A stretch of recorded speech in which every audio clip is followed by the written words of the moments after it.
প্রিয় সুধী, প্রিয় শ্রোতা দর্শক মন্ডলী, দৈনিক আড্ডাবাজি পর্ব 14 আপনারা যে যেখান থেকেই দেখছেন সকলকে আন্তরিক শুভেচ্ছা এবং ভালোবাসা। আশা করছি সকলেই ভালো আছেন। আজকে দৈনিক আড্ডাবাজির অতিথি হিসেবে এসেছে আমাদের প্রিয় একজন মানুষ, কবি এবং সাহিত্যিক সুশান্ত হালদার। তার সাথে আমরা অনেক কথা বলবো, গল্প করব, আড্ডা দেব, তার কবিতা শুনবো। তার আগে আমরা ছোট করে তার একটা পরিচিতির মাধ্যমে আমাদের আজকের আয়োজনটা শুরু করছি। কবি সুশান্ত হালদার বর্তমান সময়ের কবিদের মধ্যে এক উল্লেখযোগ্য নাম। কবিতার কাব্য ভাবনার পরতে পরতে লুকিয়ে থাকা শব্দ বিন্যাসে ইতোমধ্যে পাঠকের মন জয় করতে সক্ষম হয়েছেন। কাব্যচর্চা মূলত কবিতার কবি সুশান্ত হালদারকে আষ্টে পৃষ্ঠে জড়িয়ে আছে, তাই তাকে স্বভাবজাত কবি বলা হয়। কবির অপ্রকাশিত কবিতার সংখ্যা অনেক। আশা করছি আগামীতে পাঠকের ভালোবাসায় কাব্যগ্রন্থগুলো প্রকাশিত হবে। পিতা বীর মুক্তিযোদ্ধা স্বর্গীয় সুবল চন্দ্র হালদার এবং মাতা বিমলা রানী হালদারের জ্যেষ্ঠ সন্তান। সুশান্ত হালদার 10 জানুয়ারি 1974 খ্রিস্টাব্দে মানিকগঞ্জ জেলাধীন হরিরামপুর উপজেলার সুতালড়ি ইউনিয়নের সুতালড়ি গ্রামে জন্মগ্রহণ করেন। আমরা একটু কবিকে নিয়ে নিই। আহ সুতালড়ি ইউনিয়নে তিনি জন্মগ্রহণ করেন। শ্রোতা দর্শক দুঃখিত, এই জটিল কারণে বেরিয়ে গিয়েছিলেন। তো আমি যাই হোক, আমি আবার যতদূর পড়েছি তার পরিচিতি আবারও সেখান থেকে শুরু করছি। সুশান্ত হালদার 10 জানুয়ারি 1974 খ্রিস্টাব্দে মানিকগঞ্জ জেলাধীন হরিরামপুর উপজেলার সুতালড়ি ইউনিয়নের সুতালড়ি গ্রামে জন্মগ্রহণ করেন। কবি সুশান্ত হালদার মূলত দ্রোহ ও প্রেমের কবি। দেশ, মাটি, মানুষ আর ঘুণে ধরা সমাজের অসঙ্গতি তার লেখার উপজীব্য বিষয়। পদ্মার করাল স্রোতে, করাল গ্রাসে পৈতৃক ভিটা হারিয়ে বর্তমানে বয়রা ইউনিয়নের আন্ধারমানিক গ্রামে নতুন ঠিকানা স্থাপন করেছেন। তিনি পেশায় একজন সরকারি চাকুরিজীবী। বর্তমানে হরিরামপুর উপজেলা স্বাস্থ্য কমপ্লেক্সে মেডিকেল টেকনোলজিস্ট ইপিআই পদে কর্মরত আছেন। কবির প্রাপ্তি বা পুরস্কার সমূহ: অনির্বাণ কাব্যগ্রন্থের জন্য কাব্যকথা সাহিত্য পরিষদ থেকে 7 বীরশ্রেষ্ঠ সম্মাননা 2016 এবং একই সংগঠন থেকে ধূলিঝড় কাব্য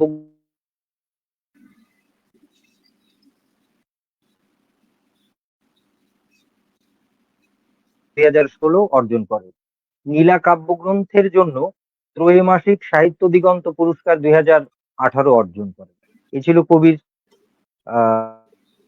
পুরস্কার। এরপরে চলে যাচ্ছি কবির প্রকাশিত গ্রন্থ সমূহের। কবির অনেক বই আছে, আমরা তার মূল বইগুলো আপনাদেরকে জানাচ্ছি। তার প্রকাশিত গ্রন্থ: মুক্তির গান, লাল সবুজের ভালোবাসা, অনির্বাণ, ধূলিঝড়, নীলা, স্মৃতির দেয়াল, বিষাদময় আকাশ, নির্বাক ভালোবাসা, নক্ষত্রের পতন, রক্তাক্ত জমিন, লাল টিপ, অবন্তিকার কাছে লেখা চিঠি, স্মৃতির হ্যাঙ্গার, লাশ কাটা ঘর, পুষ্পের আহাজারি, একটি যুদ্ধ ও প্রেম, আগুন বুকে পথ চলি, নীলা, নীল মাধুরীর আত্মহত্যা এবং সর্বশেষ গ্রন্থ ঈশ্বর ছায়ার লুটিকারি। যাই হোক, এই ছিল মোটামুটি আজকের অতিথি সুশান্ত হালদারের পরিচিতি আমরা জেনে নিলাম।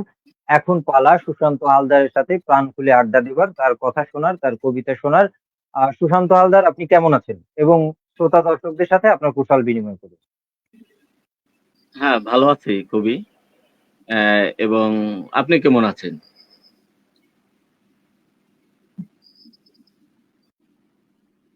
হ্যালো, হ্যালো, আমাকে শুনতে পাচ্ছেন? হ্যালো, হ্যালো,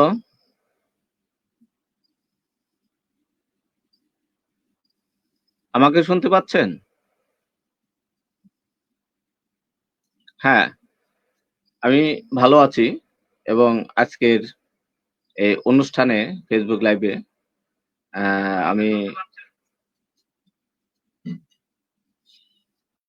লাইভে আসছি আমাদের কবি তানজিদ সৌরভীর আহ্বানে এবং আজকের এই রাতের ফেসবুক লাইভে যারা আমাদের সাথে আছেন এবং তাদের সবাইকে আমি রাতের শুভেচ্ছা এবং আমার সবাইকে যারা এখানে আছেন সবাইকে শ্রীমত আদাব সালাম এবং নমস্কার জানাই এবং আজকের এই ফেসবুক লাইভে তানজিদ সৌরভকে আমাকে আমন্ত্রণ জানানোর জন্য আমি ব্যক্তিগতভাবে তাকেও আমি ধন্যবাদ সহ ভালোবাসা জানাই এবং যারা দেখছেন তাদের সবাইকে শুভেচ্ছা এবং আমাদের সাথে থাকার জন্য আমি বিনীত অনুরোধ করছি। কবি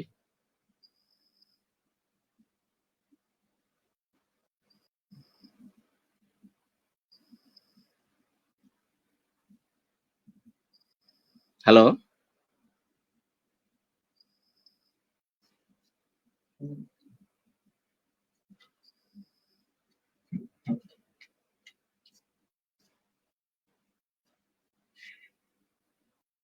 এই লিংকটা দিয়ে তো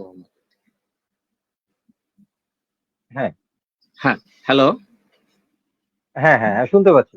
দুঃখিত, হ্যাঁ আমার এখানে বোধহয় একটু নেট বাফারিং হলো। আমরা কবি আজকের অতিথি সুশান্ত হালদারের সাথে কুশল বিনিময় পর্ব সেরে ফেললাম। তো শ্রোতা দর্শক মন্ডলী, আপনারা যে যেখান থেকে দেখছেন আবারও সকলকে হার্দিক ভালোবাসা এবং শুভেচ্ছা। আমাদের আজকের দৈনিক আড্ডাবাজি পর্ব 14তে অতিথি হিসেবে আছে কবি সুশান্ত হালদার। তার সাথে আমরা গল্প করছি, তার সাথে কুশল বিনিময় হলো। আমরা প্রথমেই যে অতিথি থাকেন তার সেই কর্মটা কখন কিভাবে শুরু হলো এটা জানতে চাই। তো আপনার এই কবিতা লেখার, সাহিত্য চর্চার হাতে খড়িটা কখন কিভাবে শুরু হলো এটা আমরা একটু জানতে চাই। ধন্যবাদ। খুব সুন্দর একটি প্রশ্ন। আসলে কবিতা লেখার ইচ্ছা প্রথম দিকে ছিল না, যেহেতু সাহিত্য মনা। আমি বিশেষত সায়েন্সের ছাত্রই ছিলাম, তারপরেও কিন্তু বাংলা সাহিত্যের বিভিন্ন ধরনের বই পড়ি এবং মনের ভিতরে একটা লেখালেখির যে প্রভাব সেটা কিন্তু চলে আসে। তারপরে কিন্তু আমার লেখালেখিটা 2000 সালে আমি আরম্ভ করি এবং এটা একটা প্রভাব ফেলে আমার বাবা মারা যাওয়ার পরে। তো বাবা মারা যাওয়ার পরে আসলে এই কবিতার মধ্য দিয়েই আমাকে আমার এই সাহিত্য জগতে প্রবেশ করা এবং সে বাবা মারা যাওয়ার পরে যে আমার ভিতরের যে বাবার প্রভাবটা, সেই প্রভাবটা আসলে বিশেষত আমাকে এই কবিতার জগতে যে মানে নিজের অনুভূতি বা নিজের যে ভালো লাগা মন্দ লাগা অথবা অব্যক্ত কথাগুলো যে কবিতার মাধ্যমে বলতে পারি বা হুম। বলার জন্য যে একটা ক্ষেত্র তৈরি হয় চেষ্টা। কবিতার মধ্যে, হ্যাঁ হ্যাঁ সেটাই আমি কিন্তু হ্যাঁ। এটা পরবর্তীতে আমি বেছে নিই। আচ্ছা, এভাবেই তাহলে আমাকে আমার এভাবেই মানে পথ কবিতায় আসা। পথ চলাটা শুরু হলো। হ্যাঁ, আসাটা হলো। তো আসার পরে মানে কখন টের পেলেন যে না, আমাকে কবিতাটাকেই কন্টিনিউ করতে হবে। আমি পেশা হিসেবে হয়তো অন্য কিছু করতে পারি আমার জীবন জীবিকার জন্য, কিন্তু কবিতাটার সাথেই আমি থাকবো। মানে কোন বয়সে কোন সময়টায় ফিল করলেন? আসলে আমার লেখালেখিটা অনেকটা পারিপার্শ্বিক অবস্থা এবং যেহেতু আমি কিছুটা সামাজিক অসঙ্গতি এবং প্রতিবাদী বা দ্রোহের কবিতা লেখার অভ্যস্ত প্রথম দিক থেকেই এবং সেখান থেকেই হুম। যে কবিতা মধ্যে যে অল্প কথায় আমি কোনো বিষয়কে তুলে ধরতে পারি বা ওই ব্যাপারটাকে আমি আলোড়ন সৃষ্টি করতে পারি, নিজের ভাব আমি প্রকাশ করতে পারি, সেখান থেকেই কিন্তু আমার কবিতাকে বেছে নেওয়া। যেহেতু আমি দ্রোহের আচ্ছা। বা সমাজের অসঙ্গতি হোক, রাষ্ট্রের অসঙ্গতি হোক অথবা নিজের মধ্যে যে ঝড় তোলপাড় বা ব্যক্তি অব্যক্ত জীবনের যে কথাগুলো, ঝড় এটা তোলপাড়, কিন্তু আমার হ্যাঁ, কবিতার পাওয়া না মধ্য দিয়ে পাওয়া, প্রাপ্তি বলা অপ্রাপ্তি সম্ভব। সম্ভব আরকি। আচ্ছা, আচ্ছা, আচ্ছা। তো এই কারণে এটার সাথে আরকি সেই যে কবিতার বা কাব্য মায়া এবং কাব্য প্রেম, কাব্যের যে ঘোর বা নেশা বা আসক্তি যেটাই বলি, তাতে আরকি পড়ে গিয়েছেন। তো যাই হোক, আজকের অতিথি সুশান্ত হালদারের আ কিভাবে তার শুরুটা হলো, কবিতার জার্নিটা এবং শিল্প সাহিত্যের জার্নিটা, এবং কখন কেন তিনি ফিল করলেন যে এই জিনিসটাই তিনি করে যেতে চান, আমরা মোটামুটি শুনলাম। তো একটু এবার প্রতিবন্ধকতার কথা শুনে আসি, তারপরে কবির কণ্ঠে কবির কবিতা শুনবো। সেটা হচ্ছে যে এই কবিতা চর্চা করতে গিয়ে, কবিতা বা সাহিত্য চর্চা করতে গিয়ে কি কি প্রতিবন্ধকতার সম্মুখীন হয়েছেন? আর এই যতটুকু সময় বা একটা দীর্ঘ যে পথ চলা হলো শিল্পে বা সাহিত্যে কবিতায়, এতে আপনার প্রাপ্তি বা কি কি যুক্ত হলো? ধন্যবাদ কবি তানভীর স্বরূপ ভাই। আসলে কবিতা লিখতে গিয়ে প্রথমত আমি একবার স্পষ্টভাবে বলি, আমি কোনো প্রতিবন্ধকতার সৃষ্টি হয় নাই, বা কোনো রকম আচ্ছা। চাপ সৃষ্টি সামাজিক ভাবেই হোক অথবা আমার পারিবারিক ভাবেই হোক, সেরকম কিছু হয় নাই। তো আমি একবারে নির্দ্বিধায় আমি যে আমি দ্রোহের কবিতা লিখি, তার সাথে মাটি, আমার দেশ, হুম।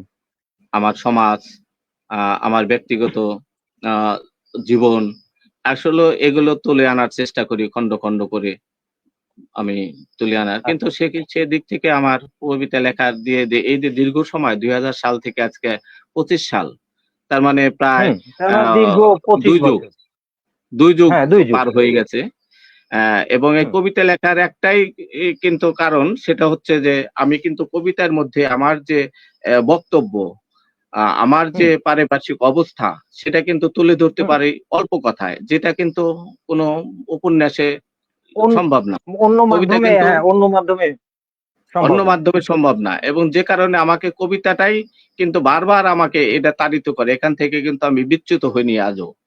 কারণ আমার আচ্ছা। কিন্তু ওই যে গল্প লিখি ছোট গল্প মাঝে হুম, মধ্যে, বা উপন্যাস, হুম। এই ধরনের টানে না। কারণ আমি যে সমাজের অসঙ্গতি, আমার যে রাষ্ট্রের বা এই যে আমার জন্মভূমি, আমার দেশ, আমার যে প্রাকৃতিক সৌন্দর্য, আমার যে দুঃখ বেদনা ক্ষত, এই জিনিসটা কিন্তু আমি এই কবিতার মধ্যে আমি তুলে ধরতে পারি, এবং সেটাই আমি করে আচ্ছা। যাচ্ছি।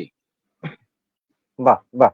চমৎকার ব্যাপার। তো মোটামুটি আপনার সাথে আলাপচারিতা হলো, আপনার চিন্তা ভাবনার কিছুটা ঘ্রাণ আমরা পেলাম। আ তো এখন একটু আপনার কাছে আপনার কোন একটা কবিতা আমরা শুনতে চাই। আচ্ছা, এবং যেহেতু বললাম যে এটা আমি শুধু আমার সমসাময়িক চাওয়া। বিষয়টা আমার লেখায় হ্যাঁ, হ্যাঁ, প্রভাব হ্যাঁ। ফেলে, এবং এই সমসাময়িক হ্যাঁ, হ্যাঁ। ব্যাপারটা আপনারা জানেন যে আমাদের এটা কিন্তু শুধু পারিবারিক, সমাজ, রাষ্ট্র, আ এটা কিন্তু হুম। একজন সচেতন কবিকে প্রভাবিত করে, এবং সে প্রভাবিত করে প্রভাবিত করার অবশ্যই। পরেই কিন্তু তার যে লেখার ভিত্তি সেটা ছাপ পড়ে। তো আমাদের ভিতরে হুম। যে অসঙ্গতিগুলো রাষ্ট্রের বা সমাজের, সেখান থেকে আমি একটা কবিতা, আমি মানে আসলে আবৃত্তি তো অভ্যাসও নাই, বা আবৃত্তি ওইভাবে তো আমরা চর্চা কবি করি না কণ্ঠে আমি। কবিতা, আমি বলি, হ্যাঁ, কবির আমরা কবি কণ্ঠে, কণ্ঠে মানে কবিতা শুনবো। কবিতা, মানে হ্যাঁ। আপনি যেমন আবৃত্তিকার, বাচিক শিল্পী, তো আসলে সেরকম তো হবে না। আর অভ্যাসটা না, না, হচ্ছে আমরা তো মেইন। মূলত, হ্যাঁ, হ্যাঁ, বলি। আমরা তো মূলত আড্ডা দিতে বসেছি। আমরা গল্প করব। কবির কথা, জি, কবিতার কথা মানুষের কাছে ছড়িয়ে দেব। তো সেখানে একটু বেশি প্রাপ্তি হচ্ছে কবির কণ্ঠে কবির লেখা আমরা শুনতে পাবো। এটা আমাদের প্রাপ্তি বা সৌভাগ্য।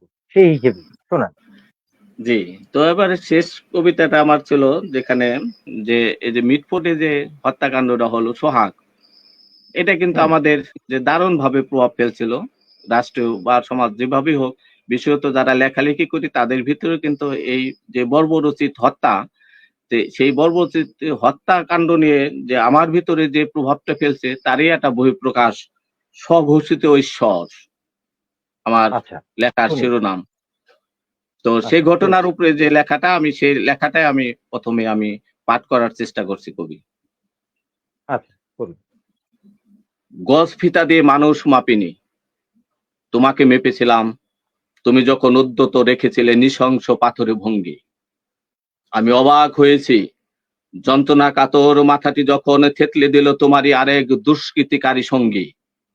মনে হলো মানুষ শূন্য আজ বৃষ্টি ভেজা পৃথিবী, অসুর প্রেত পিশাচে ভরে উঠেছে মিটফোর্ডের অলিগলি, অথচ মৃত ঈশ্বর হাসপাতাল বেডে শুয়ে বাইবেলীয় শিষ্টাচারে শুনে যাচ্ছে তার ধর্মতাত্ত্বিক শান্তির অমেয় বাণী। এতে ফুঁপিয়ে ফুঁপিয়ে কেঁদে উঠল ৫ দিনের বৃষ্টি ভেজা কর্দমাক্ত মাটি, আর তাতেই চেতনা ভিজে উথলে উঠল বন্ধ্যা বুড়িগঙ্গা নদী। ঘটনার আকস্মিকতায় থতমত খেয়ে গেলেন কবি। কলমের নিব থেকে চুয়ে পড়ল সমস্ত কালি। বৃদ্ধাঙ্গুল আর তর্জনীর সংযোগ স্থলে সৃষ্টি হলো কালপোড়ানের ধীর গতি, আর তাতেই থমকে গেল প্রিয়জন নিঃসৃত মুখের আহাজারি। কর্নিয়া ছিঁড়ে ফেল যদি, তবুও দেখতে পাচ্ছি অসহায় মানুষের আর ফেরা হলো না বাড়ি। খুপড়িতে থাকা সেই মৃতবৎ মানুষটি কুকুরের থালায়, যার বেড়ে উঠেছিল ভোজন সুখানুভূতি। কি জবাব দেবে? পাথরে নিক্ষেপে যখন স্বঘোষিত ঈশ্বর গ্রাস করেছে মানবিক এই পৃথিবী। বাহ! আমরা কি বলে একটা দারুণ অনুভূতির প্রকাশ পেলাম কবির ভাষায়, কবির মতো করে। আসলে আমাদের সমাজে যেসব অসঙ্গতি আছে সেগুলো দূর হোক। আমরা যেন আরো মানবিক হই। বিচার বহিত বা বিচার বহির্ভূত সকল ধরনের হত্যাকাণ্ডই বন্ধ হোক। সেটা সরকারি, বেসরকারি কিংবা যেভাবেই হোক। বিচারের আওতায় আনা হোক এবং সুষ্ঠু সমাধান হোক, সুন্দর হোক। তো আপনার হাতে যেহেতু বই আছে বা ল্যাপটপ বা কিছু একটা আছে, আমরা কি আরেকটা কবিতা শুনতে পারি? তারপরে আবার আমরা আলাপচারিতায় গেলাম। আহ জি, জি কবি। আমার কবিতার বই তো আপনি জানেন, বলছেন। হ্যাঁ, হ্যাঁ, হ্যাঁ, হ্যাঁ, হ্যাঁ। এবং কবিতা। আমার দুর্ভাগ্যই কোনটা থেকে বলবো যে শোনাচ্ছেন? আপনার কাছে আমার কবিতার বই নেই। আপনার কাছে আমার কবিতার বই নেই, এটা আমার আচ্ছা। দুর্ভাগ্য। এবং আপনি যে না, না, না, চলে আসবে, অনেকেই চলে হয়তো আসবে। আবৃত্তি করতে দু একটা কবিতা, কিন্তু আপনার কণ্ঠে আমার কবিতা আবৃত্তি হয়নি এখনো। হ্যাঁ, বা না, আমি শুনতে এটা পারিনি। এটা এটা দিতে আমার জন্য হ্যাঁ, দুর্ভাগ্য। হ্যাঁ। আহ, না, না, হবে, হবে, হবে। আস্তে, আস্তে হবে, সবই হবে। জি, তো আমার হাতে এই 25 সালের যে বইমেলা, তো এটা আমার হুম। ঈশ্বর ছায়া লুটেরা যে আচ্ছা, আচ্ছা। কাব্যগ্রন্থ, এই কাব্যগ্রন্থটি আমাদের যে এবং মানুষ প্রকাশনী শ্রদ্ধেয় কামাল ভাই, কবি এবং সম্পাদক, ওনার প্রকাশনী থেকে এটা প্রকাশ হয়েছে। তো এই বইয়ের আহ, প্রথম কবিতাটাই আমি পড়ি, ছোট হ্যাঁ, কবিতা। হ্যাঁ, শুরু করুন। হ্যাঁ, হ্যাঁ। যে প্রথম কবিতা শিরোনাম হচ্ছে চতুর পুণ্যার্থী। যারা চতুর পুণ্যার্থী ঘুরে এসেছেন আজমির শাহজালার পুণ্যভূমি, লটারি টিকেটে আজ তারাই মেট্রো রেলে কাশ্মীরগামী, আপেল রাঙ্গা গালে অভ্যর্থনায় জাহাজের ককপিটে মিশরীয় নারী, কেহে সীমানা লঙ্ঘনকারী, মাত্রা রিক্ত ভোজনে তুমিও কি দিব্য পুরুষ, নাকি লাল সালো মসজিদের আশ্রয় প্রশ্রয়কারী? প্রশ্ন তবু থেকে যায়, আমার দেশে আমারই মা, তবে কেন ধর্ষণযোগ্য পটভূমি? বাহ! আরো একটি কবির তরতাজা দ্রোহের অনুভূতি আমরা শুনতে পেলাম তার শব্দের মাধ্যমে, তার কবিতার মাধ্যমে। তো শ্রোতা দর্শক মন্ডলী, আপনারা যারা যুক্ত হয়েছেন পুরোটা সময় ধরে এখন পর্যন্ত আছেন কিংবা মাঝে মাঝে ঢু মেরে যাচ্ছেন, পরবর্তীতে দেখবেন, সকলকেই আমার এই ক্ষুদ্র আয়োজন দৈনিক আড্ডাবাজি পর্ব 14 এর পক্ষ থেকে সকলকে হার্দিক ভালোবাসা এবং শুভেচ্ছা। আর এই পর্ব 14 অতিথি হিসেবে আছে কবি সুশান্ত হালদার। তো যাই হোক, আমরা তার সাথে আড্ডা দিই, তার হ্যালো। কথা শুনবো। হ্যাঁ, আমার কথা শোনা যাচ্ছে? একটু করে যেটা জানতে চাই, আপনি জি। আ এই কবিতা পড়ার আগে একটা জায়গায় বলেছিলাম যে আপনি কোনো প্রতিবন্ধকতার সম্মুখীন হয়েছেন কিনা? তো আপনি বলেছেন হননি।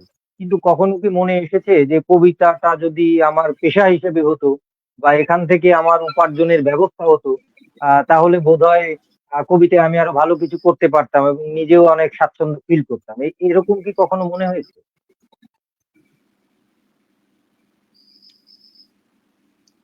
খুবই জটিল প্রশ্ন। আহ, সে না, প্রশ্নটা মনে হচ্ছে মনে হওয়া না যে হওয়া বলেন। প্রশ্নটা হচ্ছে মনে হওয়া না হওয়া, যে অনেকেরই মনে হয়। আমি যেমন ভাবি যে কবিতার মাধ্যমে যদি আমার উপার্জনের ব্যবস্থা হতো, তাহলে আমার জীবন জীবিকার জন্য অন্যদিকে যেতে হতো না। আমার তনু মনো প্রাণ উজাড় করে আমি কবিতার সাথে আষ্টে পৃষ্ঠে বাঁধা পড়ে থাকতে পারি।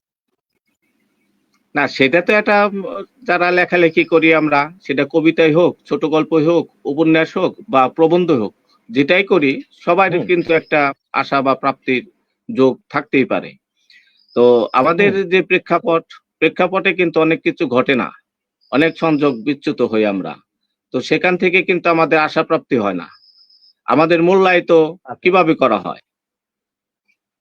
আজ দেখেন আজকের সমসাময়িক প্রেক্ষাপটে কি আমাদের কবিতা ওইভাবে কি মূল্যায়ন বা ওইভাবে কি জনগণ বা জনসাধারণ যারা কবিতা পাঠক তারা কি মূল্যায়ন করে? তারা কি চায়? কবিতা এই যে আসলে মূল্যায়ন কবিতা করছে না, এই যে মূল্যায়নটা করছে না, এখন কি কারণে মনে হয় যে এই মূল্যায়নটা করছে না? আপনার কি মনে হয়?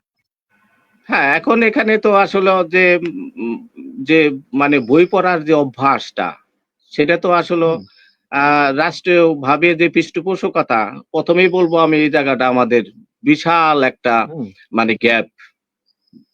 রাষ্ট্রীয়ভাবে আচ্ছা, আসলে আমাদের যে এই সাহিত্য জগৎ, এখানে কিন্তু দেখেন আপনি হুম, বইমেলাকে রাষ্ট্রীয়ভাবে কি এ কোনো মূল্যায়ন করা হয় কিনা? সেরকম ভাবে কোনো প্রণোদনা দেওয়া হয় কিনা? অথবা সেরকম ভাবে বইমেলাকে জনগণের মাঝে যে আমাদের রাজনৈতিক নেতৃবৃন্দ আছে, তারাই কি কবিতা পড়ে কিনা? তারাই কি আমাদের বইমেলাকে জনগণের সামনে নিয়ে যাচ্ছে কিনা রাষ্ট্রীয়ভাবে? তাহলে কিভাবে এবং রুট আমাদের লেভেল পর্যন্ত আসলে সাহিত্য রুট জগৎটা লেভেল এগিয়ে যাবে? পর্যন্ত অথবা যে পৌঁছানোর তৃণমূল আছে, তৃণমূলের যে জনগণ, হ্যাঁ যে মানুষ, তৃণমূল তো হুম তাদের কাছে কিভাবে আমাদের এই সাহিত্য জগৎটা পরিচিত হবে? কবিতা তো একটা শক্তিশালী মাধ্যম। কবিতার সবচেয়ে যে সাহিত্য জগতের যে কয়টা স্তর আছে, তার প্রথম স্থান হচ্ছে কবিতা। সবচেয়ে কবিতার থেকে শক্তিশালী হ্যাঁ সবকিছু হ্যাঁ সৃষ্টি হয়। কবিতার যে হুম শক্তি, এই শক্তিকে কি আমরা আসলে সেভাবে মূল্যায়ন করতে পারতেছি? সেভাবে কি আমরা আমাদের যে এই রুট লেভেল অথবা যারা পাঠক আছে, যে পাঠক সৃষ্টি করতে পারছি আমরা? তা- হুম হুম হুম তার এই যে গ্যাপটা, এই যে মানে সাহিত্য থেকে আমরা বিচ্যুত হচ্ছি আস্তে, আস্তে, সেটা আমার হুম আমার পরিবারই হোক বা সমাজই হোক অথবা হুম রাষ্ট্রই হোক, সেখান থেকে কিন্তু আমরা যারা লেখালেখি করছি, তারাই কিন্তু এটাকে আঁকড়ে ধরার থাকার চেষ্টা করছে। অথবা তারাই কিন্তু আমরা আমাদের পাঠককে আমরা উদ্বুদ্ধ করছি। আমাদের লেখাপড়ার জন্য, আচ্ছা, আমাদের সাহিত্য জগতের কে সামনে নিয়ে আসার জন্য আমরা আপ্রাণ অগ্রসর চেষ্টা করবার করছি। জন্য কিন্তু আসলেই চেষ্টা কি করছে রাষ্ট্রীয়ভাবে কোনো পৃষ্ঠপোষকতা অথবা রাষ্ট্র যদি এটাকে যদি মানে আহ, আরো আ স শক্ত প্রচারের বা ব্যবস্থা করে মজবুত করার প্রচার চেষ্টা না প্রচার করে, প্রসার তাহলে কিন্তু হ্যাঁ হ্যাঁ এটা কখনো সম্ভব না। হ্যাঁ আসলে আসলে ব্যক্তি এত বড় একটা জাতিগতভাবে ব্যক্তি একা বা ব্যক্তি সমষ্টি তো আর অনেক কিছু বদলে দিতে পারবে না। সেখানে রাষ্ট্রীয়ভাবে যখন কিছু হবে তখন সামগ্রিকভাবে সেই জিনিসটা জড়ো হয়ে বড় হবে। তো যাই হোক এই সাথে সাথে আরো একটু জানি যে বর্তমান সময়ের যে কবিতা আপনি দেখছেন আপনার আশেপাশে, আপনি বললেন আপনি দীর্ঘ 25 বছর ধরে চর্চা করছেন কবিতা। তো দীর্ঘ 25 বছর ধরে এই যে চর্চা, তার মানে আপনার মোটামুটি একটা দীর্ঘ পথ পাড়ি দিয়েছেন। তো এখন এই 25 বছর পরে এসে বর্তমান সময়ের যে তরুণ লিখিয়ে কবি সাহিত্যিকদের দেখছেন, সেগুলো আপনি কিভাবে মূল্যায়ন করবেন এবং কবিতায় অগ্রগতি কতটুকু হয়েছে কিংবা কতটুকু পিছিয়েছে আগের তুলনায়? হ্যাঁ, আসলে এখানে কবিতার, যেহেতু কবিতা নিয়ে বসছি, আপনিও কবি, কবিতা লেখেন, আমিও লিখি। তো কবিতা আগেই বলছি যে শক্তিশালী মাধ্যম এবং প্রথম মাধ্যম কবিতাই, মানে হুম জনগণকে উদ্বুদ্ধ করতে পারে, মানুষকে উজ্জীবিত করতে পারে, প্রেম ভালোবাসা মানে এটার ভিতরেই সংঘবদ্ধ করতে পারে একমাত্র কবিতার মাধ্যম। এবং কবিতার থেকে সমস্ত কিছু শাখা প্রশাখাই বলেন, অন্যান্য যে মানে সাহিত্যের শাখা প্রশাখা, সেটা কিন্তু কবিতার থেকে সৃষ্টি হয়েছে। তো কবিতার হুম তো এখন যে কবিতার ভিতরে যে আসলে মান মসলা থাকা উচিত, কবিতার ভিতরে যে মানে বন্ধন কবিতার, বা আমি কি বলতে হুম চাচ্ছি, আমার বক্তব্যটা কি, যে পটভূমি, হুম সেটা তো হুম কবিতার ভিতরে সেটা আম আমার কল্পচিত্র থাকতে হবে। আমি আসলে যে এই যে অল্প কথার ভিতরে, সেটা ১০ লাইনই হোক বা ৫ লাইনই হোক অথবা ২০ লাইনই হোক, অথবা আপনি উম বড় কবিতাও থাকে, সেখানে আসলে আমি কি মেসেজটা দিচ্ছি। এই মেসেজ আ টাকে আমরা আসলে সঠিকভাবে দিচ্ছি কিনা বা সেটাকে আমরা চর্চা করছি কিনা, এটা হলো ১ম কথা। এখন আচ্ছা মেসেজবিহীন কবিতা কি আসলে কবিতা হয়? আমার কল্পচিত্র হ্যাঁ ছাড়া কি সেটা কবিতা হয়? হ্যাঁ তার মানে আমরা যেটা বুঝতে পারলাম যে চিত্রকল্প এবং অনেক বড় একটা লার্জ বিষয়কে সংক্ষেপ করে এবং সেখানে বোধের জায়গাটা এবং যে একটা মেসেজ টেক্সট, যে দিন শেষে এর একটা মেসেজ আছে যা মানুষের কাছে শিক্ষণীয় হয়ে উঠবে এবং সেই শিক্ষণীয়তা সে যেন আনন্দের সাথে পায়। তার জন্য যে অলংকার, প্রতীক, উপমা, অনুপ্রাস যে ধরনের ব্যাপার স্যাপার আছে এগুলোর জন্য পরিমিত ব্যবহার হয়। তা ব্যবহার হলে তখন তার রস আস্বাদন করে পাঠকও আনন্দ পাবে। তো যাই হোক মোটামুটি বুঝলাম যে এখন এটা তো আছে। তো এখন আপনি যে 25 বছর ধরে আছেন, তো এর অদল বদল কতটুকু হলো? তরুণ কবিদের ভেতরে সম্ভাবনা কতটুকু দেখছেন? আসলে সম্ভাবনা থাকবে। হুম, সাহিত্যের ভিতরে সাহিত্য, দেশ থাকলে সাহিত্য থাকবে। দেশ হুম, যখন দুর্যোগপূর্ণ অবস্থায় যায়, কবিতা তখন শক্তিশালী হয়ে উঠবে। এখন আসলে কিভাবে চর্চা করছে? আমি কি বলছি ১ম এই যে কিভাবে মেসেজ দিতে চাচ্ছি? আমি কি চাই রাষ্ট্র? রাষ্ট্র আমার দেশপ্রেম, আমার দেশ ভালো হবে।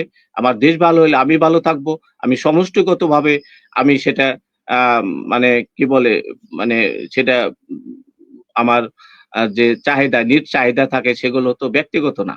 সমষ্টিগত। হ্যাঁ, সমষ্টিগত যে আমাদের সমস্ত চাহিদা আছে, আমাদের বাঁচার অধিকার আছে, আমাদের যে চাওয়া পাওয়া আছে সেগুলো পূর্ণ হয়।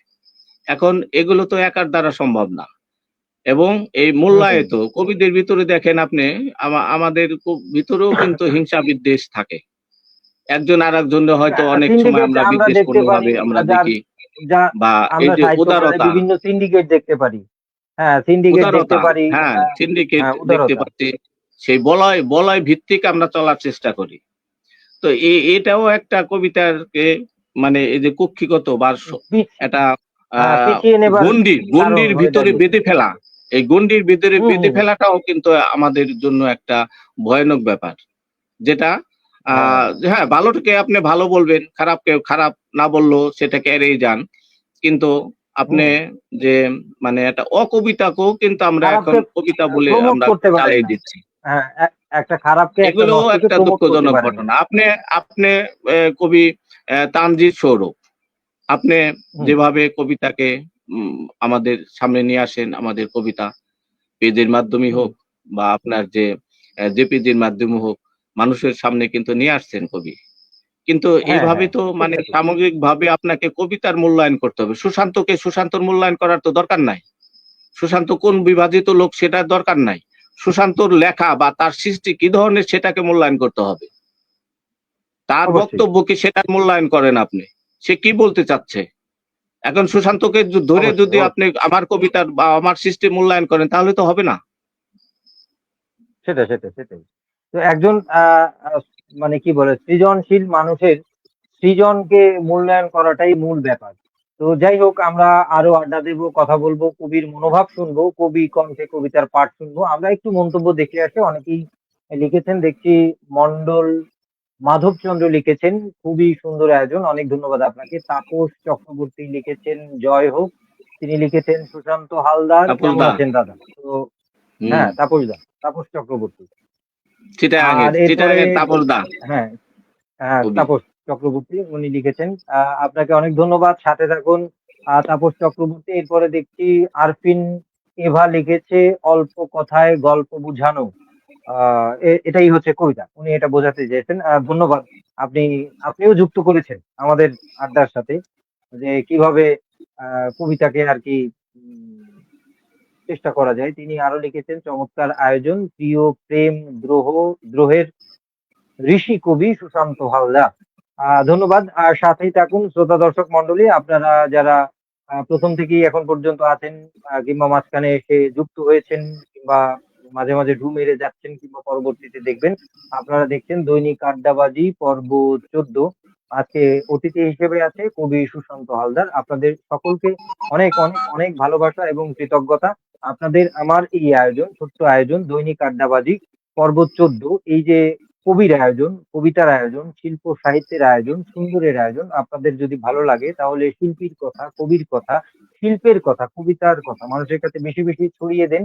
সুন্দরকে প্রমোট করুন, সত্যকে প্রমোট করুন। ভালো লাগলে লাইভটি বেশি বেশি করে শেয়ার করে দিন। তো যাই হোক, এখন আমি আবার চলে যাচ্ছি আজকের সম্মানিত অতিথি সুশান্ত হালদারের কাছে।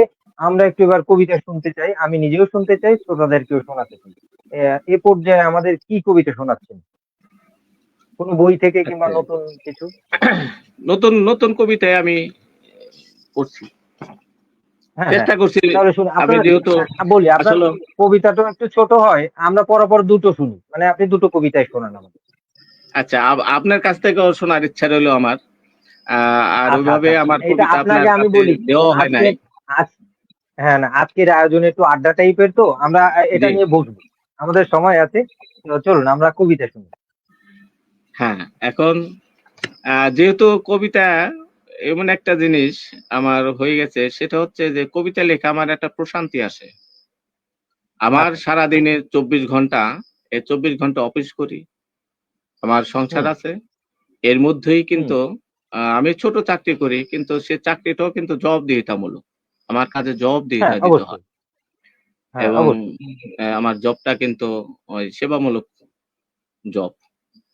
তো হ্যাঁ, সেখান থেকে আমি এ যে যতই বাধা আসুক অথবা ব্যক্তিগত সমস্যা থাক, আ সেটাকে আমি উপচে আমি যখন আসলে আমার এই কবিতা লিখতে পারি, তখন আমার একটা মানে ব্যক্তিগতভাবে আমার দেহ এবং মননে একটা প্রশান্তির ভাব সৃষ্টি হয়। যেটা হুম। আমার এটা বাঁচার তাগিদ যোগায়। আমার সামনে যাওয়ার তাগিদ যোগায়। মানে আমাকে কি বলে বেঁচে জীবনের থাকার প্রেরণা জীবনের দান করে ফুয়েল কবিতা। হিসেবে কাজ করে। হ্যাঁ, জীবনের ফুয়েল হিসেবে কাজ করে। জি। তো সেখান থেকে হ্যাঁ, কিন্তু অনেক সময় যে ভালো না লাগলেও অথবা লেখার ইচ্ছা হচ্ছে না, তারপর আমি চেষ্টা করি নিজেকে ভালো রাখার জন্য এই কবিতা লেখার। যে কবিতায় আমাকে ডুবে নিজে থাকতে। ভালো থাকতে হবে। হ্যাঁ, তো তো চলুন আমি তাহলে নতুন কবিতায় আপনার পড়ছি। কবিতা শুনি। হ্যাঁ, হ্যাঁ। জি, আমার কবিতার শিরোনাম 'গোলাপ কাটা ছড়ি'। ছোট কবিতা। হুম। মুষ্টিবদ্ধ হাতে তামাটে মাটি, অথচ বললে উদিত সূর্যের অপচ্ছায় রক্ত চন্দন ঘাটি। এরকম বিভ্রাট আগেও দেখেছি। জরা ফুল ছায় হেসেছিল বিরহ কাতর রজনী। তুমি যখন বললে নীলাপ মেঘাচ্ছন্ন গোলাপ কাটা ছড়ি, তখনই বুঝে গেছি সর্পিল সাঁতারে হেঁটে যাওয়া অষ্টাভিয়ান যুদ্ধে ক্লিওপেট্রার অ্যান্টনি। বাহ! চমৎকার, চমৎকার একটা কবিতা শুনলাম। আরো একটা শুনি এখন।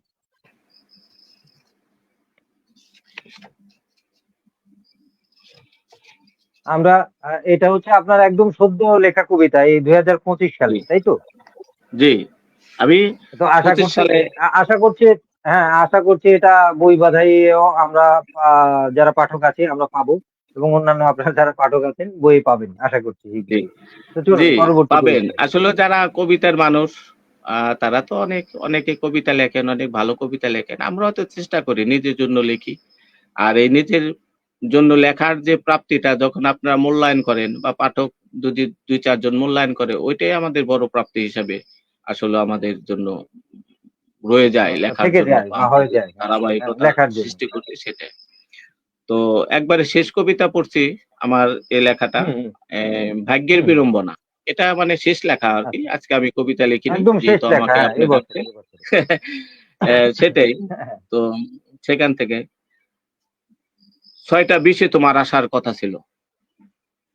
জানালায় তাকিয়ে দেখি তুমুল বৃষ্টিতে ভিজে যাচ্ছে সাদা লাল হলুদ বকফুল। দারুচিনি গাছে যে কাক বসেছিল ধ্যানে, তারও পাকাটা কারো না কারোর ঢিলে। কামরাঙ্গা বরাবর যে পাম গাছটি ছিল ঠাটা পড়া ঝাউ উঁচিয়ে, তাকে দেখলাম শেকড় শুদ্ধ উপড়ে গেল হঠাৎ ঝড়ো বাতাসে। আমি অপেক্ষা করলাম, অপেক্ষা করতে করতে দেখতে পেলাম কিঞ্চিৎ চেয়ারের শব্দে দরজার কাছে লেজ নাড়া কুকুরটিও খেকে উঠল অজানা কোনো সংকেতে। এতে ৩ বার বজ্রপাত হলো আদিবাসী মুরং ঘেরা পাহাড়ে। অজানা আশঙ্কায় কেঁপে উঠল বুক তক্ষক ডাকে।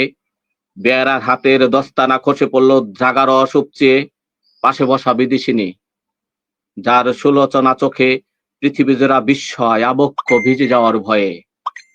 অথচ সামনেই বসে থাকা বনফুল, যার মিহি ঠোঁটে হাজার বছরের তৃষ্ণা প্রস্ফুটিত লাল মৃত্তিকা পলপে। এমনি দিনে যখন আসলে না অশ্বক্ষুর কাঁপিয়ে, তখন ভেবে নিতেই পারি আশান্বিত দিনে লেখা হলো না আর কবিতা সুনীল চুম্বনে। বাহ! বাহ! একটা প্রেমময় কবিতা আমরা শুনে ফেললাম। তাপস চক্রবর্তী লিখেছেন প্রেমের কবিতা শুনবো। তো আপনার যে আবদার ছিল সেটি পূরণ করেছেন কবি। তিনি আরো লিখেছেন দারুণ একটা প্রেমের কবিতা, প্রেমিক কবি। হ্যাঁ, আসলে কবিরা জন্মগত প্রেমিক হয়, আমার মনে হয়। কারণ একজন শিল্পী, একজন কবি হতে হলে সবার আগে প্রেমিক হতে হয়। তো যাই হোক, আমরা আলোচনা করতে করতে মোটামুটি একটা সময় পার করেছি। শ্রোতা দর্শক যারা দেখছেন, দৈনিক আড্ডাবাজি পর্ব 14, আপনাদের সকলকে অনেক অনেক ভালোবাসা এবং শুভেচ্ছা। আমার দৈনিক আড্ডাবাজি পর্ব 14-তে আজকে অতিথি হিসেবে আছে কবি সুশান্ত হালদার। তো সুশান্ত হালদারের সাথে আর একটু আড্ডার শুরুতে একটু প্রশ্ন করতে চাই বা জানতে চাই এবং জানাতে চাই, সেটা হচ্ছে এই যে কবিতা লিখছেন, এই কবিতাটা মানুষের উপরে বা সমাজের উপরে কিভাবে প্রভাবটা ফেলে বলে আপনার মনে হয়?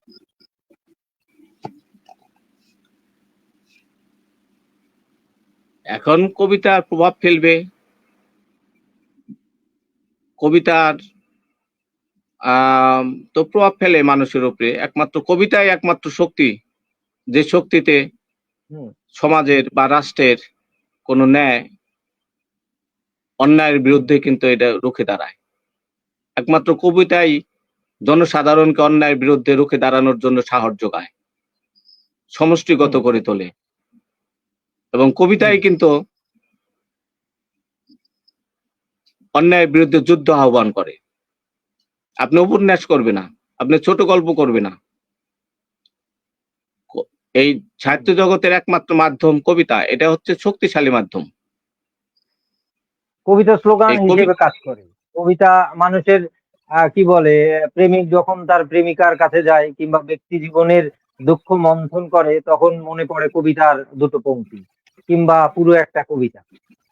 স্লোগানে হ্যাঁ, কবিতার দুটো লাইন হেডলাইন হয়ে যায়। আমরা দেখেছি 1971-এ দেয়ালে দেয়ালে লেখা হয়েছিল এই যে সদ্য প্রয়াত আমাদের শ্রদ্ধেয় কবি হেলাল হাফিজের সেই সুবিখ্যাত দুলাইন, যে এখন যৌবন যার মিছিলে যাবার তার শ্রেষ্ঠ সময়, এখন যৌবন যার যুদ্ধে যাবার তার শ্রেষ্ঠ সময়। যে অসাধারণ কবিতা, দেয়ালে দেয়ালে মানুষকে উজ্জীবিত জি, করেছিল। তো যাই হোক, এভাবেই মানুষকে বিভিন্ন কায়দায় বিভিন্ন ভাবে কবিতা প্রভাব প্রভাব ফেলে তার ব্যক্তি জীবনে, তার সমাজ জীবনে, তার পরিবার জীবনে, তার প্রেমের জীবনে কিংবা তার ঐশ্বরিক জীবনে। আমরা যদি দেখি আমাদের আধ্যাত্ম জীবনেও কবিতার যে বিচরণ, জালালউদ্দিন রুম থেকে শুরু করে আমাদের রবীন্দ্রনাথ, অনেক কিছুই আমরা দেখতে পাই। তো আমরা গুটি গুটি পায়ে অনেকটা সময় কাটালাম। শ্রোতা দর্শক যারা আছেন তারা, তাদেরকে আবারও ভালোবাসা, বারবার এই জন্যই আপনাদেরকে ভালোবাসা এই জন্য জানাতে চাই, শুভেচ্ছা এই জন্য জানাতে চাই, আপনাদের মূল্যবান সময় ব্যয় করে সে 2, 4, 5, 10 জন, 100 জন, 50 জন যারা দেখছেন, 5 মিনিট, 10 মিনিট কিংবা পুরোটা সময়, এটাই আমাদের প্রাপ্য। ওই যে কবি সুশান্ত হালদার বললেন যে যখন একটা কবিতা পড়ে কেউ বলে ভালো লেগেছে বা মন্দ লেগেছে, তার প্রতিক্রিয়া জানায়, সেটা সরাসরি হোক কিংবা সোশ্যাল মিডিয়ার যুগ, এখন সোশ্যাল মিডিয়ায় হোক, ওইটাই আসলে একজন লেখক বা কবির মহাপ্রাপ্তি হয়ে দাঁড়ায়। কবিরা তো আর আসলে দেশ চায় না, কোটি কোটি টাকাও চায় না। তো যাই হোক, এখন শেষমেশ জানতে চাই ছোট করে আবারও শেষের দিকে, যে আপনার বই নিয়ে রিসেন্টলি বা আগামীতে সদ্য, যে আগামী বছরে বা নতুন কোনো কাজ বা পরিকল্পনা আছে কিনা, কোনো গবেষণা ধর্মী কিংবা এক্সপেরিমেন্টাল কোনো বই কিংবা কবিতা নিয়ে কোনো এক্সপেরিমেন্টাল বই আমরা পাচ্ছি কিনা একটু জানতে চাই, কি কি পরিকল্পনা? আসলে যেহেতু কবিতা লিখি, অনেক কবিতা লিখেছি, অনেক কবিতাই হুম। পুস্তকবদ্ধ হয়েছে। তো কবিতা নিয়ে কিছু চিন্তা ভাবনা আমার আছে, সেগুলো অনেকটা পারিপার্শ্বিক অবস্থায় একটু চাপা পড়েছে। তবে আসলে ব্যক্তিগতভাবে আমি নিজেকে বলি কবিতার মানুষ আমি। যেহেতু আচ্ছা। কবিতা, আগেই বলেছি যে কবিতা মানুষের কথা বলে, দেশের কথা বলে, প্রেমের কথা বলে, ক্ষতের কথা বলে, আসলে বিরহের কবিতা কথা বলে বলে, না এমন বিচ্ছেদের কোনো কথা জায়গা বলে। নেই। মানে জি, এক কথায় আমি তো মাঝে মাঝে বলি যে প্রাণ ও প্রকৃতির এমন কোনো জায়গা নাই যেখানে কবিতার বিচরণ নেই। প্রাণ ও প্রকৃতির সব জায়গায়, মহাশূন্যে, মহাবিশ্বেও আমরা খুঁজলে কবিতা পাবো কিংবা জি, কবিতায় তাকে বলা সম্ভব। জি, বলুন। জি। তো সেখান থেকেই যে অনেক গুলো বই হয়েছে। তো একটা ইচ্ছা ছিল যে নির্বাচিত কবিতা করা। সেটা দেশের কবিতা আচ্ছা, আচ্ছা। বা হুম। যেহেতু দেশপ্রেম বা মাতৃপ্রেম মানে আ নির্বাচিত নিয়ে কবিতা লিখি। বলতে আমরা যেটা দেখি, একটু ইন্টারাপ্ট করি, সেটা হচ্ছে নির্বাচিত কবিতা বলতে যে একজন কবির যদি 20টা 30টা বই হয়, তখন সুনির্বাচিত একটা কবিতা সমগ্রের বই করে। সেখানে কোনো বিষয়ভিত্তিক থাকে না, তার জীবনে যেগুলো মনে হয় যে এগুলো তার সেরা কাজ, আউটপুট, কিংবা মানুষের গ্রহণযোগ্যতা পেয়েছে এই কাজগুলো, সেগুলো দিয়েই করে। আপনি কি এরকম কিছু ভাবছেন, নাকি শুধু দেশপ্রেম নিয়ে ভাবছেন, বা এই জনরাটা নিয়েই আমি একটা সুনির্বাচিত কবিতার বই করতে? না, যেহেতু আসলে ব্যক্তিগতভাবেই আমি একাত্তর ধারণ করি। একাত্তর চেতনা বোধকে আমি অনুভব করি। তো সেখান সেটাই থেকে না অনেক আসলে। কবিতা লেখা আছে আমার নির্বাচিত বইয়ের মধ্যে, যে অনেক অনেক কবিতাও কিন্তু আবৃত্তিযোগ্য কবিতা। যেমন হ্যাঁ, বাচিক শিল্পী সাপিয়া খন্দকার একা পায়ব্রাম করেছে অবন্তিকার হ্যাঁ, কাছে হ্যাঁ, খোলা চিঠি নিয়ে। মাহিদুল ইসলাম। আমার মাহিবাই হ্যাঁ। করেছেন নীলাকে নিয়ে, নীলার জন্য নীলখাম। হুম, হুম, এরকম অনেক কবি হুম, হুম, কিন্তু আবৃত্তি শিল্পী বা বাচিক শিল্পী তারা কিন্তু করছে। যে অনেক সময় থাকে যে হুম। এতগুলো বই হয়েছে, তো আমি দেশপ্রেমের কবিতা বা একাত্তর নিয়ে লেখা কবিতা অথবা আবৃত্তিযোগ্য কবিতা, যে নিজেও যাতে বারবার পড়তে পারি, বারবার পড়ে না নিজেকে আসলে ভালো লাগার ব্যাপারটা আবৃত্তিযোগ্য থাকে। কবিতা এরকম নিয়ে একটা কাজ কবি করার ইচ্ছা ছিল। আমি বলি আপনি, না না, আমি একটু ওই একটা শব্দ মানে অনেককেই হ্যাঁ, বলতে বলুন। শুনি বা আমরা বাজারে দেখতে পাই, যে এই যে আবৃত্তিযোগ্য কবিতা। এখন আপনি যেহেতু একজন কবিতা বা সাহিত্যের মানুষ, প্রত্যেকটা শিল্প ফর্ম নিয়ে কাজ করতে গেলে মৌলিক কিছু উপাদান থাকে যেগুলো একই থাকে। তো এই যে আবৃত্তিযোগ্য কবিতা, আসলে যেটা কবিতা হয় সেটাই আবৃত্তি করা যায়, না আবৃত্তির জন্য অন্য কোনো কবিতা লেখা লাগে, যেটাকে আমরা বলি আবৃত্তিযোগ্য কবিতা? না, যেহেতু আপনি একজন বাচিক শিল্পী, এটা কিন্তু আমার থেকে আপনি আরো ভালো বলতে পারবেন। কারণ হ্যাঁ, এটা আবৃত্তিযোগ্য এই জন্য কবিতা এবং সব কবিতা কিন্তু আমার আবৃত্তিযোগ্য মনে হয় হয়। না। আবৃত্তিযোগ্য না না, সব এখন কবিতা হয় না। আবৃত্তিযোগ্য কবিতা করতে হলে আপনাকে আপনার কণ্ঠের মাধ্যমে, আপনার কণ্ঠের ওঠানামার মাধ্যমে কবিতার যে অনুভূতি, সে বোধকে হুম, হুম, ধারণ করে যখন আপনার সমাজের সামনে বা মানুষের জনগোষ্ঠীর সামনে, প্রান্তিক জনগোষ্ঠীর সামনে পড়বেন, যারা কবিতাও বোঝে না বা তারা কিন্তু আপনার কথা, কবিতা শুনে তারা কিন্তু উজ্জীবিত হবে। তারা কিন্তু হ্যাঁ, হ্যাঁ, সেটা বুঝতে পারবে যে কবিতার যে বক্তব্য, কবিতার যে মেসেজ, সে মেসেজটা কিন্তু আবৃত্তি কারকরাই কিন্তু জনগণের মাঝে তুলে ধরেন। তো সেখানে কিন্তু হ্যাঁ। কবিতার যে আবৃত্তিযোগ্য কবিতা, সেখানে তো অনেক ধরনের প্রেমের কবিতা হতে পারে, বিরহের কবিতা না, হতে প্রেম পারে। বিরহ থাকতে তাই পারে, না? তো যাই দেশের, হোক। হ্যাঁ, আমি তো সেখানে ব্যাপারটা কিছুটা ভিন্নতা থাকে। আবৃত্তির যে শক্তিশালী কথা, হ্যাঁ, শব্দ হ্যাঁ, হ্যাঁ, থাকে, তো যাই হোক। সেখানে তো কিছুটা ভিন্নতা থাকেই। আচ্ছা, আচ্ছা, তো যাই হোক, তো মোটামুটি বুঝলাম আর কি। তাহলে আপনার নতুন কাজ বলতে হচ্ছে নতুন একটা সুনির্বাচিত কবিতার সমগ্র করার ইচ্ছে আছে। এটা বোধহয় আপনার পাঠক যারা আছেন বা আমরা যারা পাঠক আছি আমরা পেতে যাচ্ছি। তো যাই হোক, আমরা যেহেতু গুটি গুটি পায়ে একদম সেই দিকে চলে এসেছি, তো শেষে কি আমরা ছোট কোনো কবিতা শুনবো, নাকি আমরা বিদায়ী শুভেচ্ছা বিনিময়ে চলে যাব? না, অনেক ভালো লাগছে। এ কবি সৌরভ ভাই, আসলে আড্ডা তো দেওয়া হয় না। আর আপনাকে একটা হ্যাঁ, হ্যাঁ, কথা হ্যাঁ, বলি, আমরা একসাথে না বলতে পারি, একটা কথা ভার্চুয়ালি। বলি, হ্যাঁ। আড্ডার মাধ্যমে এগুলো তো আসলে বলা হয় না। অনেক সময় অনেক আড্ডা দিছি আগে ঢাকা শহরে। অনেক গ্রুপে গেছি। কিন্তু গ্রুপে যেয়ে তার কবিতা লেখা হয় না, হয়তো পরিচিত হওয়া যায়। ছবি তুললাম, ছবি হ্যাঁ। পোস্টাইলাম। এটা একটা ভালো লাগা হুম, কাজ হুম। করে বা একটা পরিচিত দান করে। কিন্তু সে হ্যাঁ, সে হ্যাঁ, সেই একটা সময়টা পার আমোদময় করে সময় আসছি কাটে। আমরা। হ্যাঁ, হুম, সেই সময়টা কিন্তু পার করে আসছি। কিন্তু এখন বুঝতে পারছি হুম, লেখাটা নিজের মধ্যে, নিজের নির্জনতার, নিজের একার জন্য। হুম, ঠিক হুম, আছে? এখানে কোনো মানে ওই সাউন্ড পলিউশন এ কিছু হবে না। তো সেখান থেকে বুঝতে পারছি যে আমার সাধনা আমার নিজের কাছে। অতএব আমার সাধনা আমার একারই চালায় যেতে হবে। তো সেখান থেকেই বলছি অবশ্যই। যে এক আপনি যখন আমাকে আমন্ত্রণ জানাইছেন, তখন কিন্তু আমি বলছি যে, "কবি, আসলে সবার ডাকে তো সাড়া দেওয়ার মতো এখন সেই বয়সও নাই। বয়স তো 50 আপ। তো হ্যাঁ, আপনার ভিত্তিয়া ডাকে কিন্তু অবশ্যই। আমি সাড়া দিছি।" হ্যাঁ, কেন সাড়া দিছি সেটা আমি জানি। হ্যাঁ, আমাকে হ্যাঁ, একজন কিছু একটা দিলে কে দিচ্ছে বা আমি কার কাছ থেকে নিচ্ছি, সে চিন্তাটাও কিন্তু আমাকে করতে হবে।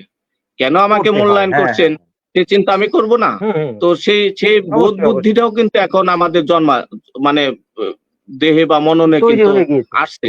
হ্যাঁ। অতএব সেখান থেকে আচ্ছা। অনেক কিছু চিন্তা ভাবনা করে কিন্তু এখন চলতে হয়। না, না, সেটা অবশ্যই। এবং এই যে, তো যে আড্ডা, অনেকদিন পরে আমি আসছি আপনার হুম। ডাকে। কেন আসছি সেটা আমি বুঝতে পারতেছি। বা আমি আপনার সাথে আসছি সেটা একটা কারণও আছে। ওই যে বললাম, হয়তো আচ্ছা, আমি আচ্ছা। অনেকটাই আমি সরাসরি খোলামেলাই কথা বললাম আড্ডার সময়। তো সেখানে কিন্তু হ্যাঁ, হ্যাঁ, যে এই যে ভালো লাগাটা এটা অনেক সময় যে হঠাৎ করে আসলে কিন্তু একটা জড়তাও থাকে। আবার দেখা যায় যে লাইভে হ্যাঁ, হ্যাঁ, আসার সময় যে আমাদের যে টেকনিক্যাল কাজগুলো, এই টেকনিক্যাল কাজগুলো কিন্তু আমরা অনেক সময় জানি না। কারণ আমাদের হ্যাঁ, অভ্যাসটা হ্যাঁ, নাই, হ্যাঁ, অভ্যাসটা কম থাকে যে কারণে অভ্যাসটা নাই, আমাদের হ্যাঁ। টেকনিক্যালি কিছু সমস্যা হয়। তো এগুলো যখন আমরা বারবার আসবো আপনাদের ডাকে, আপনাদের মতো যারা সাহিত্যমনা মানুষ, যারা আমাদের প্রমোট করতে চান, সাহিত্যকে প্রমোট করেন, হুম, হুম। ঠিক আছে? কবিতাকে মূল্যায়ন করেন, তাদের ডাকে অবশ্যই আসবো। আমাদের জড়তা কাটাবো, বাহ! আপনাদের সাথে কথা বলবো। বাহ! আপনাদের না, এটা আপনাদের কাছ থেকে আমরা জানবো, শিখবো। বাহ! এটা খুবই ভালো লাগার মতো কথা বলেছেন। তো যাই হোক, শ্রোতা দর্শক মণ্ডলী, আপনারা দেখছেন দৈনিক আড্ডাবাজি পর্ব 14। যে যেখান থেকে যে অবস্থায় দেখছেন সকলকে অনেক, অনেক ভালোবাসা, অনেক শুভেচ্ছা, অনেক কৃতজ্ঞতা। অতিথি হিসেবে আজকে আমার সাথে আছে খুবই সুশান্ত হালদার। আমরা গুটি, গুটি পায়ে একদম অনুষ্ঠানের শেষ পর্যায়ে চলে এসেছি। আমরা চলে যাচ্ছি কবি সুশান্ত হালদারের কাছে শ্রোতা দর্শকদের সাথে আপনার বিদায়ী শুভেচ্ছা বিনিময়ের জন্য। ধন্যবাদ সৌরভ ভাই। হ্যাঁ, কথা বলতে, বলতে মনে হলো যে আসলে কথা বলতে পারিনি।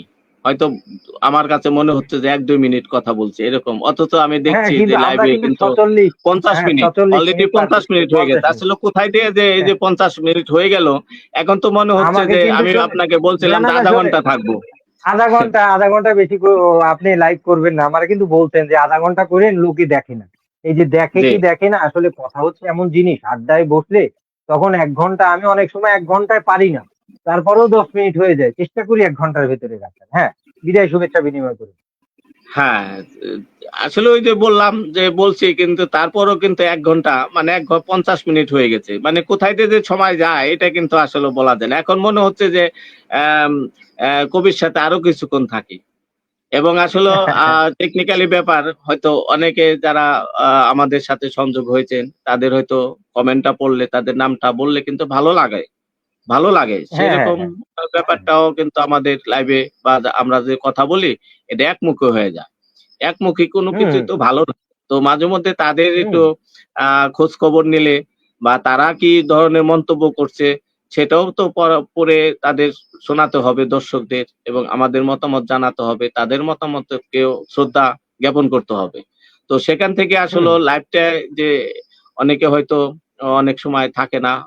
নানান ব্যক্তিগত কাজে জড়িত থাকে। হয়তো লাইভে ৫০ মিনিট থাকে না, কিছুক্ষণ থাকে আবার চলে যায়। আবার দেখা যায় লাইভটা হুম। করলেন, এই লাইভটা কিন্তু অনেকে আবার পরবর্তীতে দেখে আমরা কি বললাম বা পরবর্তীতে কি অনেকে দেখবে, হ্যাঁ, অনেকে দেখবে, অনেকে এরকম। দেখবে।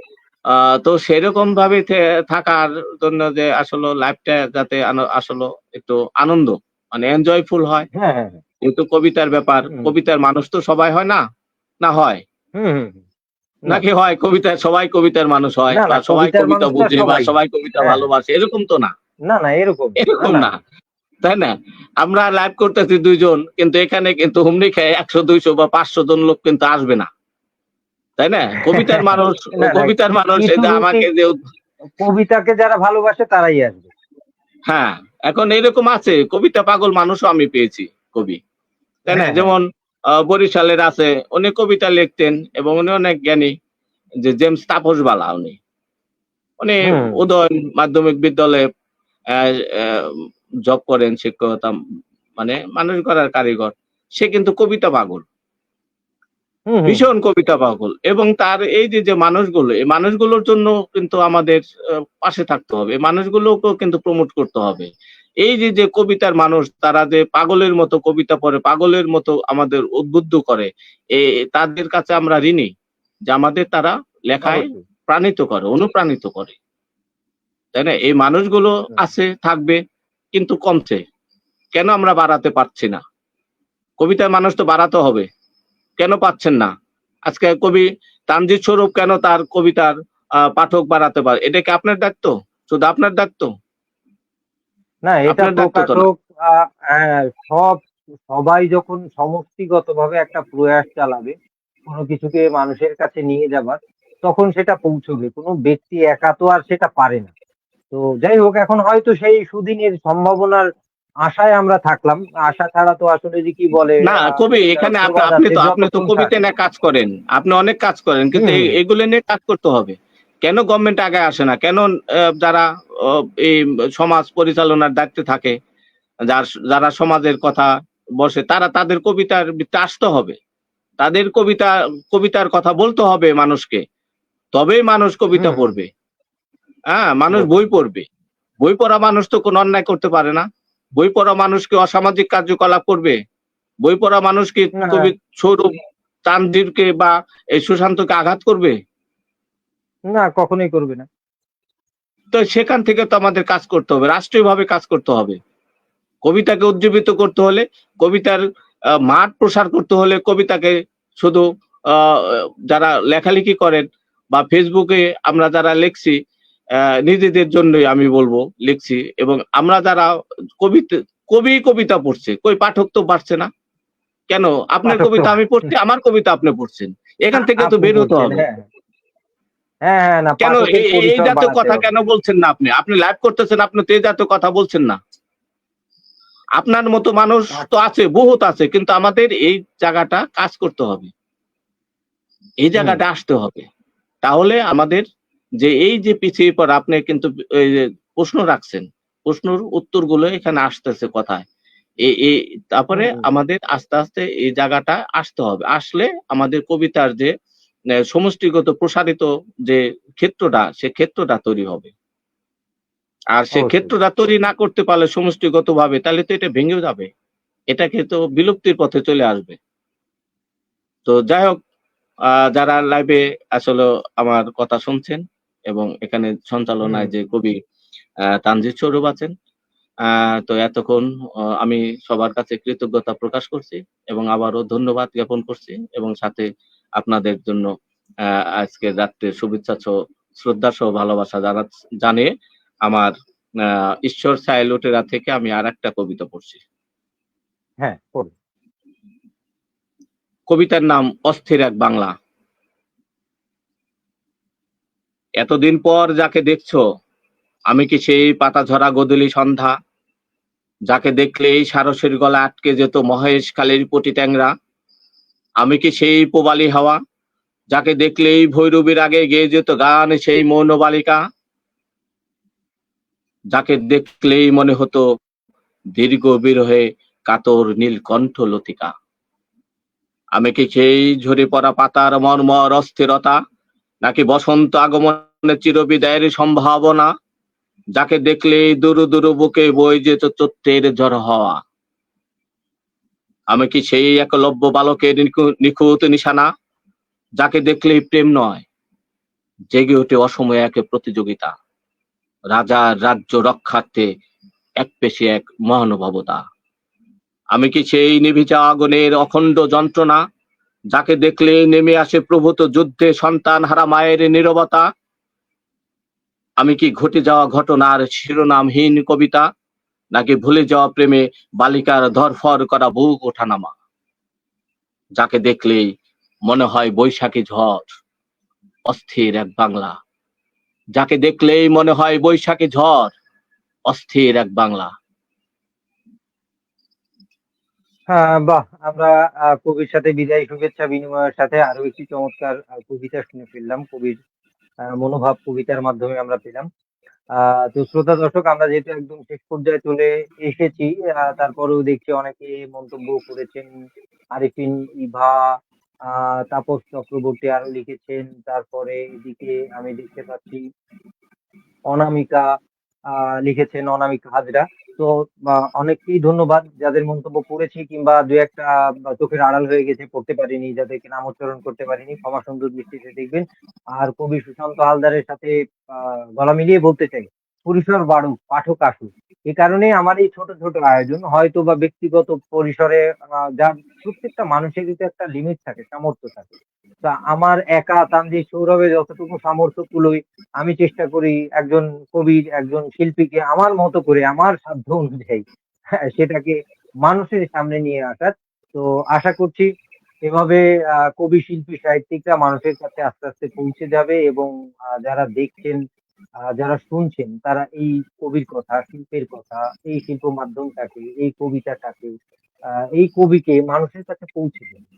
সুন্দরকে শেয়ার করুন। আমরা অনলাইনে আসলে সব দিকেরই ভালো মন্দ থাকে। আমরা অনলাইনটাকে এই যে কবিতার একটা আড্ডাময় সময় কাটালাম। আমরা দেখি অনলাইনে অনেক অনেক অরুচিকর, অস্বাস্থ্যকর বা অসামাজিক অনেক কর্মকাণ্ড, অনেক কথাবার্তা আমরা দেখতে পারি। সেটাও যেমন এই সোশ্যাল মিডিয়ায় সম্ভব, আবার এরকম ধরনের সুন্দর কবিকে নিয়েও কথা বলা সম্ভব। তো আপনারাও সুন্দরের কাছে আসুন, সুন্দরকে প্রমোট করুন। অসুন্দর বেশিক্ষণ ভালো লাগে না, অসুস্থ বেশিক্ষণ হজম হয় না। দিন শেষে সত্যের কাছে ফিরতে হয়, সুন্দরের কাছে ফিরতে হয়। এটা মানব জীবনের চরিত নিয়ম। তো যাই হোক, আমি আর কথা বাড়াচ্ছি না। দৈনিক আড্ডাবাজি পর্ব 14। আজকের অতিথি ছিলেন কবি সুশান্ত হালদার। তার সাথে অনেক অনেক কথা হলো, অনেক অনেক গল্প হলো, তার কবিতা শুনলাম। আপনারা শ্রোতা দর্শক যে যেখান থেকে যে অবস্থায় দেখেছেন, মাঝে মাঝে ঢু মেরে গিয়েছেন, কিংবা পরবর্তীতে দেখবেন, কিংবা পুরোটা সময় জুড়ে ছিলেন, কিংবা একেবারেই দেখবেন, সকলের জন্য অনেক অনেক ভালোবাসা রইলো। তো আজকের মতো দৈনিক আড্ডাবাজির পর্ব এখানেই শেষ করছি, এবং আগামী দিন নতুন কোনো অতিথি নিয়ে দৈনিক আড্ডাবাজির পর্ব 15-তে আপনাদের সাথে আড্ডা হবে, দেখা হবে। সেই পর্যন্ত যে যেখানে যে অবস্থায় আছেন, ভালো থাকবেন, সুস্থ থাকবেন, সুন্দর এবং সত্যের সাথে থাকবেন। শুভরাত্রি।